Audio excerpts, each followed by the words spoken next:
Hello, everyone. Welcome back to yet another political episode. So, we have some big news to talk about in the state of New Jersey, where we have a governor's race shaping up, and it's a race that we really need to prioritize.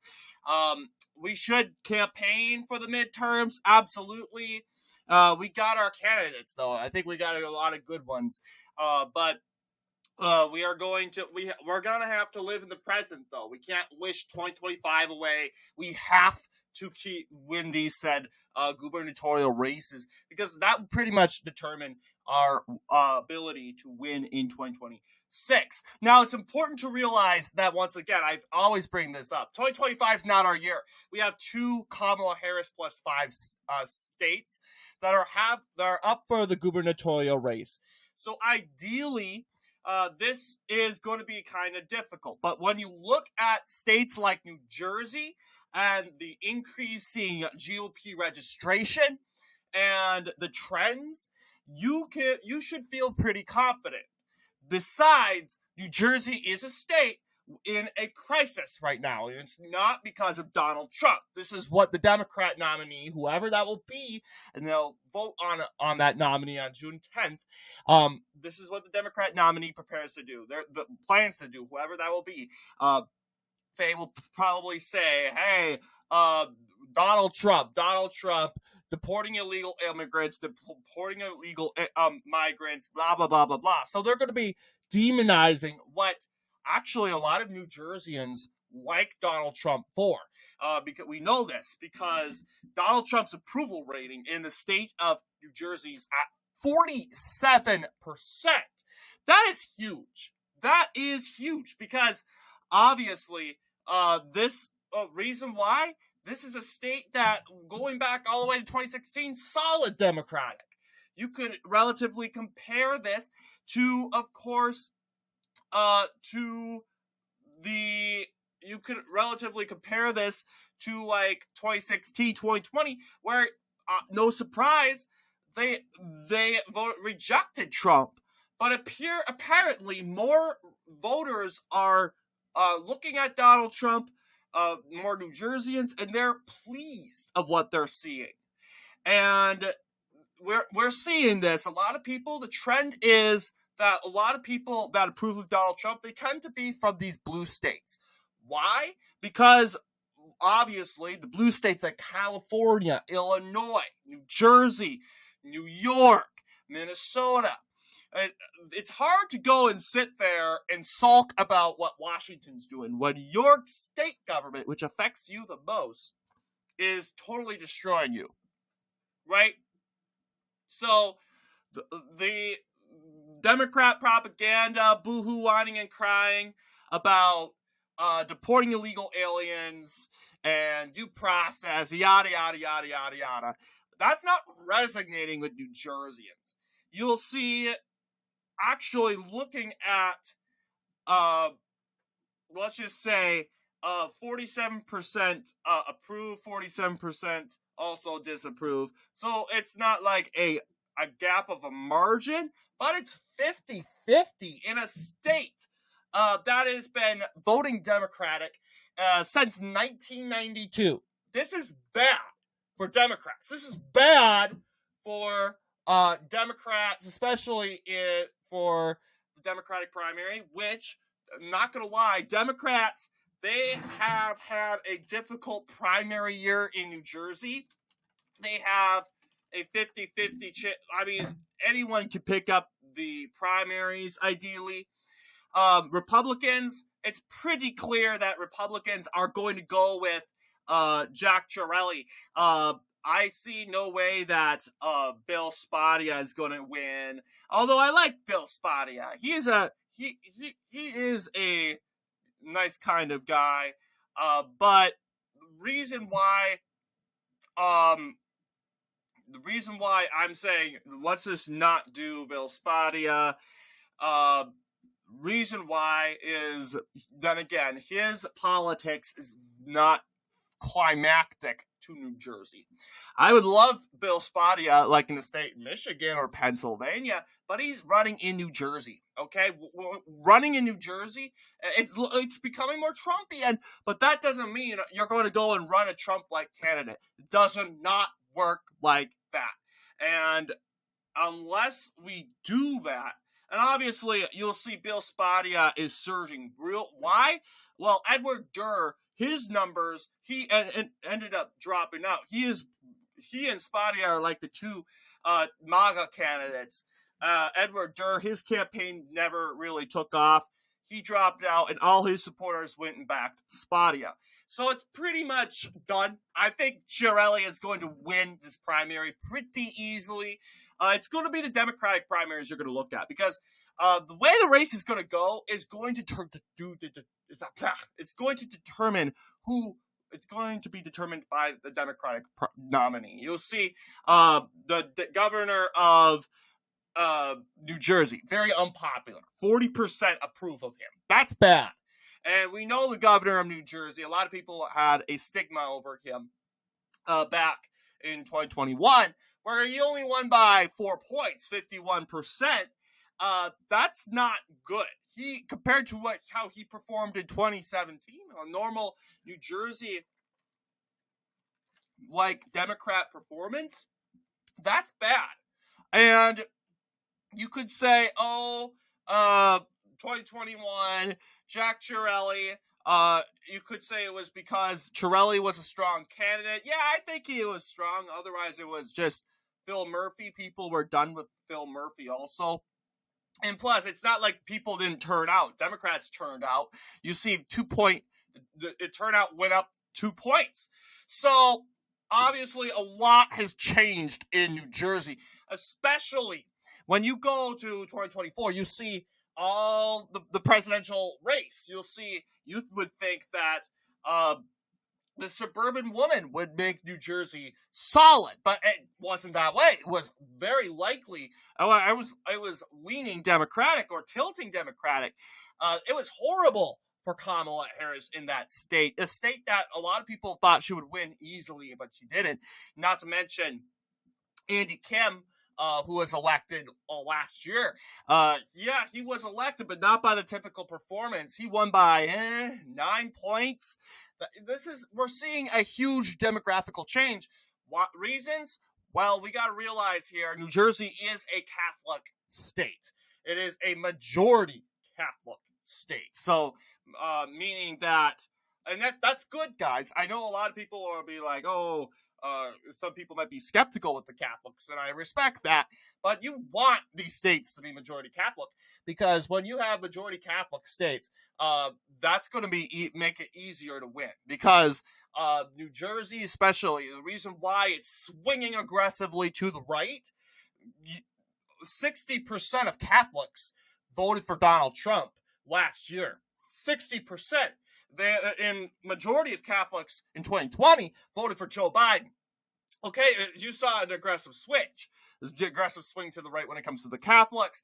And the reason why you're apparently seeing the Catholics are helping New Jersey go rightward. The Hispanic voters are helping New Jersey go rightward, along with Italian voters. And running an Italian, Jack Ciattarelli, who is an Italian of Italian descent, that helps get the Italian voters out.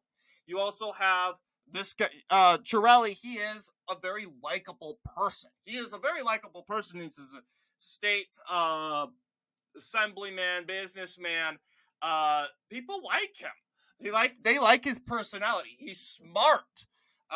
He has that Trumpian nature in him, and I do enjoy him. He is a very and I'm like, yeah, I like Bill Spadea too, and I would vote for Bill Spadea if he were from Pennsylvania. You gotta obviously, you have to put that into perspective.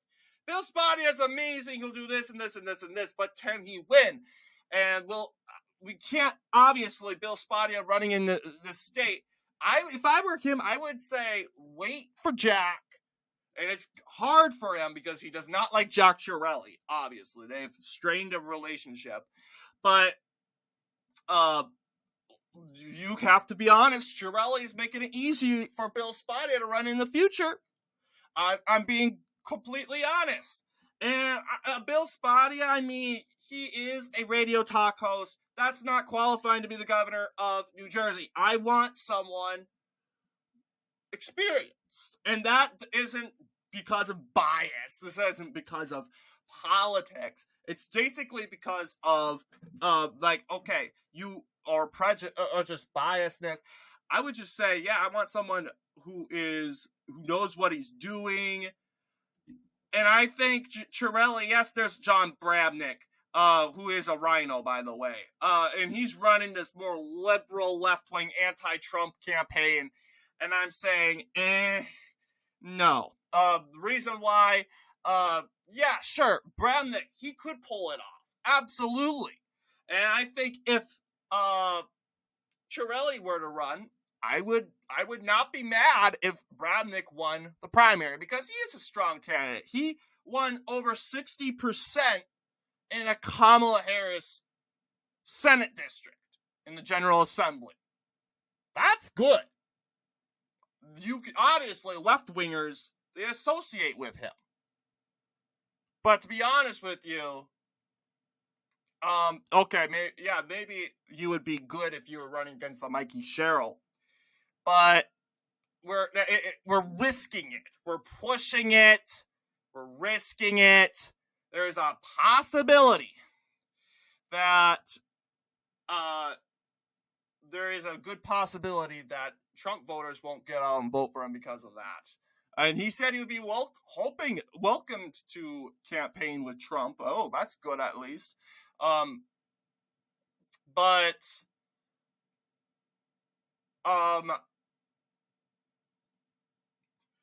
We have to remember that, okay, he's not the front runner. I think the easy one here is Jack Ciattarelli. We know he's going to win. I wouldn't say he's MAGA. He's kind of in between. He gets both of the voters out and voting. And I'm not worried about the primaries, really. I'm worried about the Democrats and who they're going to nominate. I've already made it clear we need Ross Baraka to be the nominee in order to have leverage. Reason why? Ross Baraka's stupid. He is an idiot. He is very, very, very, very far left. And if we have Ross Baraka as the Democratic nominee, then this makes a referendum on Democrat leadership for the last 8 years. How did New Jersey become a sanctuary state? Ross Baraka is the mayor of Newark, which is a sanctuary city. And you would think, would Ross Baraka, with sanctuary city status or sanctuary state status, I don't know. But we know that that's not going to resonate with most people, because we know this guy willingly woke up one day and said, we're going to make Newark a sanctuary city. So, obviously, it would be very bad if Democrats nominate Ross Baraka. And Ross Baraka has the momentum. Yeah, Mikey Sherrill, yada, yada, yada. She has the momentum. She's leading every single poll. Yes. And likely, it's possible that she could win the primary. But there's also a number of voters that are undecided. Not to mention, Mikey Sherrill is just one out of 2 members of Congress in this election. Josh Gothamir also is running. And the reason why Cheryl's winning by the poll so much, she's the only woman in this race, by the way. The reason why she's doing so well is because, obviously, she's the Congresswoman. And her being a woman is getting all the feminist women out and voting for her. But she's the most experienced, along with Josh Gottheimer. You have, really, Stephen Phillip, who is the mayor of Jersey City. You have Ross Baraka, the mayor of Newark. Sean Spiller, CEO, some sort of company guy. And you got Stephen Sweeney, who is the Senate Majority Leader in the said state. Steve Sweeney is the Tim Walz of New Jersey. He absolutely is. He's a goonball. He is an emotional train wreck. He cannot lead, but he'll win if he runs. If the Republican like Jack Ciattarelli, he really presses Sweeney on those issues. But then again, Sweeney is going to be acting all tough like he is the guy who's Senate Majority Leader, President of the Senate, yada, yada, yada, yada. So, obviously, and he identifies as what the heck? He identifies as a moderate fiscal conservative. This guy's as woke as heck. Are you kidding? He goes, oh, he's deporting innocent illegal aliens. What's an innocent illegal alien? I never heard of such a thing. What's an innocent illegal alien? I don't know who that is. They're not innocent if they cross the border illegally. This guy's dumb. And this guy lacks common sense. So the fact that the thing that says here that says, oh, he's a moderate fiscal conservative. The things he said in the debate, so outlandish and so Tim Walz-like, by the way. It's just absolutely off the walls. This just contradicts that claim that he's a fiscal conservative. But obviously, he is unemployed because he lost in the 2021 red wave by Edward Durr in a major upset. He was supposed to lose by a landslide, but he ended up winning by threw Steve Sweeney out. I don't know if it was because of Edward Durr or a rejection to Steve Sweeney, but seeing how he runs in a at-large, I'm not sure. But, okay, if he's the nominee, I won't freak out. He's a Tim Walz goonball. But you also have Mikey Sherrill. She's the likely one to win the nomination. She's leading in all the polls, and we've indicated that, yeah, if she were the nominee in a Cheryl Ciattarelli sort of race, that she probably would win. We have no real polls, so I can't necessarily prove it, but networks are basically saying, hey, look, it's looking like it's going to be a victory for Cheryl, but an unprecedented one, by at least Ciattarelli and the Republicans are expected to do pretty well, according to the Cook political report. Inside Elections is a Buddha's crystal ball. So that's their kind of analysis on when it comes to that. So looking at that, there's also Josh Gothamir, the congressman. There's Stephen Fulop, the mayor of Jersey City. He's unhinged too. It would be probably interesting to see him. But Ross Baraka is a special kind of far left that very comparable to Jamal Bowman. He's a race hustler. He's unhinged. He was arrested last week after charging into an illegal alien deportation center in protest. He said he was going to a meeting and then he was arrested. This is a part of his campaign stunt to seize the nomination. Has there ever been a poll released in regards to that? If this is kind of Baraka's chance in actually seizing, like, you can't necessarily take all these polls for granted, seeing that she's only polling 20, 15, 30. If she goes up to 30, 40, 50%, none of these polls, she is far away from 50%. Speaking about Mikey Sherrill. So people say, oh, Sherrill's going to win the nomination. I'm like, no, not really. I'm not sure. I think they're downplaying Josh Gothamir because he's just as talented. Not to mention, we got to remember, not all men are okay, and this is, you want to think this is sexism? I can't condemn you all for that. Not all men don't think a woman don't really like a woman governor. I mean, the Democrat men, they're they have low testosterone, so I guess it doesn't matter. But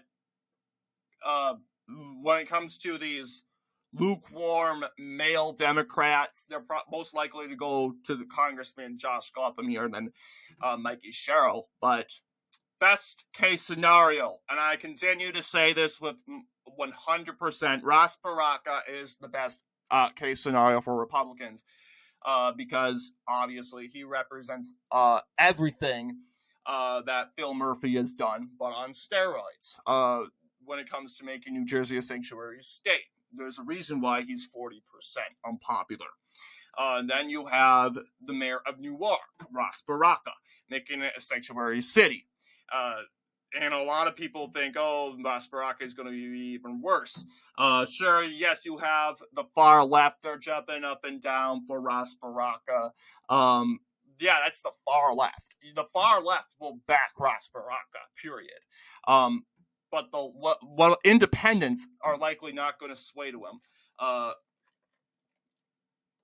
And this could get suburban Republicans out and voting. But I feel very good about New Jersey. But in cases of, like, Virginia, I have a big disagreement with Red Eagle politics in the state of the race in Virginia. He's basically saying this race is over. This is going to be probably Winsome Earl Shears is probably going to lose her bid. Abigail Spanberger is going to win. I'm not saying he's wrong. I do think, and you've seen my predictions of my latest predictions of the state of the race in regards to Virginia and New Jersey also. We haven't really predicted a Winsome Shears victory yet, and that's honestly okay. We know this is going to be a long haul, but we at least have to try, okay? Am I predicting Winsome Shears to win? Well, you've seen my predictions. The answer is no. Reason? We haven't really seen much of a shift in favor of Shears, but he's saying it's going to be like the polls are wrong. Well, hang on. He's saying it's going to be likely Democrat. Okay, I think, then again, he thinks that the Youngkin campaign was energetic. Yeah, but I don't think it was because of Len Youngkin. I honestly think it was more out of a commitment to vote against the Biden agenda. The Republicans had the reasons to get out and vote. Okay? And when Democrats in this race, they have the reasons to get out and vote, really. The Republicans have the mansion. Democrats want to get it back. But when it comes to these races, which we haven't even got a poll for in like 3 months, we're waiting and waiting and waiting and waiting and waiting for these polls. They're not coming. And these polls were taken before the nominations were confirmed. So I can't necessarily say Winsome Shears is going to lose by like a landslide. And I would say that would be disappointing if that were the case. But I'm just saying, don't give up on Virginia. Because I feel like Red Eagle politics is giving up on Virginia. I'm like, no, just look at New Jersey. And I'm like, why not you look at both? Because I definitely do think, I think he's wrong about Winsome Shears. Winsome Shears has potential. She does. 100%. Is her campaign energetic? I don't know. I haven't seen it. But so far, latest poll has her losing by 6. She's not losing by 16. Let's look at that way. But looking at like her previous records on parental rights, that is an issue that a lot of parents rally behind her. And a lot of parents will marvel over her on how she stood up to an unhinged transgender senator who threw a huge fit on the Senate floor in Virginia after Winsome Shears, most likely and accidentally, dead named her or accidentally used the wrong pronouns. And this resulted to Democrats leaving the assembly room in protest. Boo-hoo! That's so petty. So petty. Let them do it. Then, and when they came back, Winsome Shears had a tongue lashing for them. They just went up and left. This is someone that, okay, yeah, she never lost a race. I'm not downplaying that she will probably lose. She probably will. She probably will. I'm looking at on the way this race is going. I'm looking at the polls. She probably will lose, but not as much as what Red Eagle thinks. I do not think that's going to be the case. I think it's going to be even a tilting Dem or a leaning Dem. But I'm not done calling this race over, and the reason why Republicans lose is because we throw in the towel all the time. We see the first polls. When it looks hard, we throw the towel in. And we always criticize these nominees. I'm like, we haven't seen anything yet. We haven't seen anything yet. No poll since the nominations were confirmed. I would prefer a primary. I do think that Winsome Shears was the best candidate we got. There's no way we could have got Mr. Hung Kao. I think he would be good in the Senate. Well, I should say, I want Hung Kao to run in the lieutenant governor's race. We have a bad Republican nominee there. But not in the gubernatorial race. No way! Winsome Shears is one step away to clinching the governor's mansion. She is the lieutenant governor. So, yeah, I mean, then again, Glenn Youngkin, very popular. You would think on paper that Winsome Shears would be too. She is pretty popular. And I'm not going to basically say she's not going to win because she's campaigning in a way that a lot of people don't like. I'm not going to say that. I'm not going to put it into that perspective. So that's kind of my view on that Virginia race. But reminder, and let's just kind of analyze one last peek in New Jersey. Nothing really changing, really. I just have Morris County going for Cheryl. Why Morris County? She's not even from Morris County. Well, Morris County is suburban. And the reason why I am so adamant of having Mikey Sherrill winning this primary, it's because really she will resonate with the working class, the working. She will distract from the actual issues. She's technically a congresswoman, and very rarely do members of Congress are defeated by state senators. That just doesn't really happen that much. But when it comes to this race here, that's why I say, okay, Morris County's pretty suburban. Went to Biden by a lot. Went back to Trump, but not by that much. 3 points. It's kind of very similar with Passaic County, which went to Trump by a little bit. Even Bergen County, the 3 suburban counties right up here surrounding Essex and Hudson counties. These suburban counties very influenced. And I think if Ciattarelli wins these 3, it's over. It's over. He's going to be the next governor. So those are the 3 suburban counties that I would throw rocks at. You also have to gain a number of votes in Essex and Hudson. But anyway, what do you guys think in regards to this video? Let me know down in the comments. And as always, I'll see you all in the next political episode.